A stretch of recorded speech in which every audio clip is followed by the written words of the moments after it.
Jill Sheridan with Indianapolis Public Radio Station WFYI. Thank you. Thank you. Philando Castile, Sandra Bland, and now Daunte Wright. Their deaths all began with a traffic stop. When Wright, a 20-year-old black man, was shot and killed just outside of Minneapolis earlier this month, he had been pulled over for an expired car registration. His death has also brought the spotlight on these pretext traffic stops, which studies show disproportionately affect communities of color. NPR's Eric Westervelt has been reporting on these stops and efforts to reimagine traffic enforcement, and he joins us now. Hey, Eric. Hey, Don. Can you start by explaining how these routine traffic stops can escalate into something like a deadly police shooting? Sure. I mean, take a step back.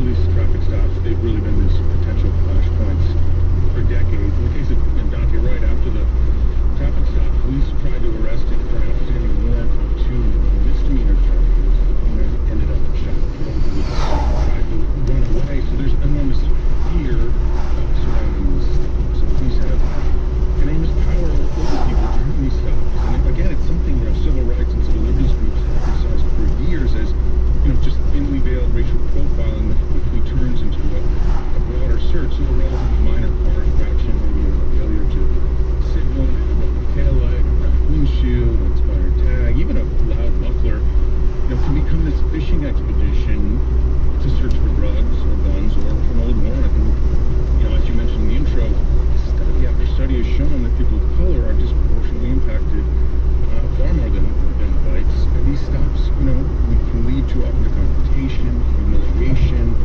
even violence. Here's attorney and public defender Brian Kennedy. He's with the group Justice Forward Virginia. He's worked on this issue for years.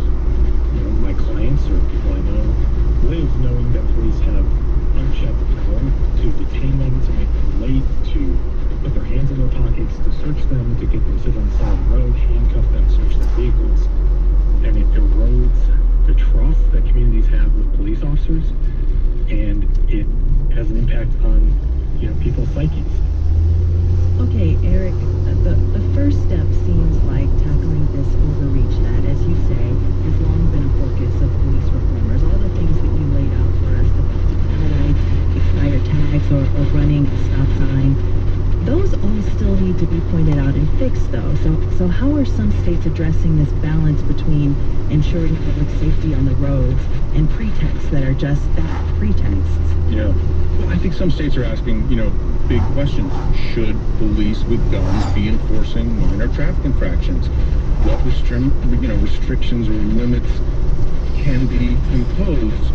Take Virginia and Oregon. They're among the states that have really taken the lead on this. They're trying to sort of change the dynamic around the traffic stop. One law that just took effect last month, the Virginia legislature has put some limits on really the most notorious pretext stops, objects in the rear view, a busted light, even the smell of marijuana, which is, often used by police. I smell pot, I'm going to search the car now. But the law just took effect in March, just a few weeks ago, so it's really too soon to know what impact there it's having. And Oregon imposed some limits when the state Supreme Court ruled that, police really have to keep their questions and conversations with drivers to the traffic infraction at hand and not ask these totally, unrelated questions about guns or drugs. But it's sort of early days there in Oregon, too, and there hasn't yet to be a wide, study or review. What are you hearing from police associations about these types of changes? Some police say, look, this is legal. The Supreme Court has upheld this is not a violation of the Fourth Amendment. They say it's an important tool and it's among their most dangerous. So they continue to defend it as an important tool in the toolbox for law enforcement. There's also a shadow of doubt looming over all of these big changes to policing in America. A worry that, say, 2 or 3 years down the road, after we're in the midst of this talking about George Floyd's killing, that nothing substantial will actually come from these proposals. I have just about a minute with you, but how are advocates working to keep this momentum going?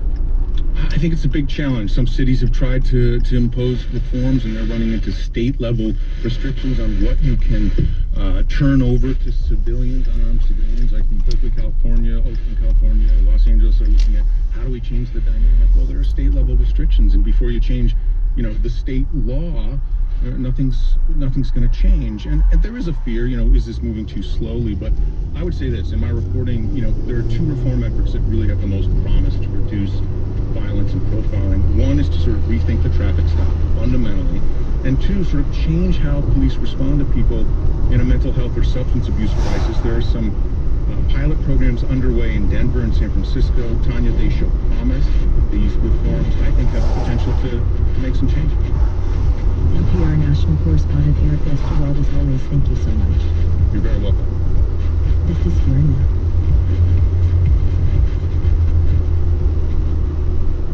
Supporting WHYY, New Jersey Department of Health.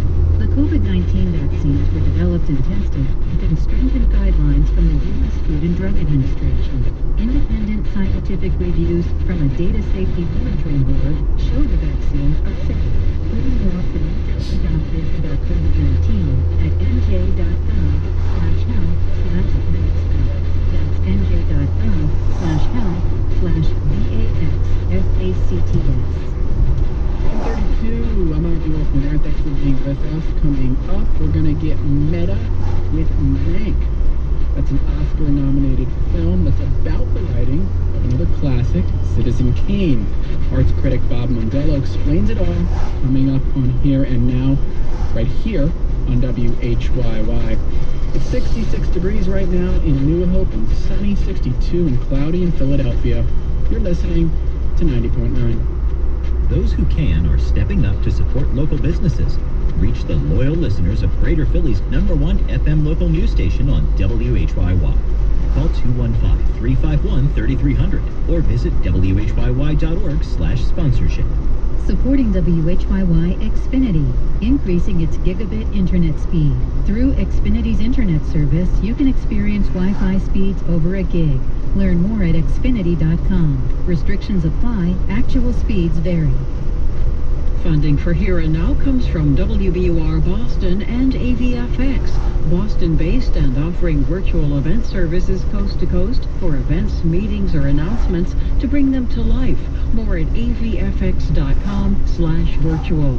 And MathWorks, creators of MATLAB and Simulink software for technical computing and model-based design. MathWorks, accelerating the pace of discovery in engineering and science. Learn more at mathworks.com. I'm Tanya Mosley. This is Here and Now. This year marks the 51st anniversary of Earth Day, and a growing number of Americans are trying to be socially responsible investors, putting their money behind companies with positive environmental, social, and governance track records. For more, let's bring in Jill Schlesinger, CBS News analyst and host of Jill on Money. Happy Monday, Jill. Happy Monday to you as well. Jill, you write that in the past, being a socially responsible investor was kind of hard to do. What has changed? How easy is it today? Well, it's much easier today because as time has gone by, there has been pressure put on companies by the public. This started back in the 80s. That was as we saw a global movement to divest from those companies that were doing business in South Africa. That movement spurred something called socially responsible investing.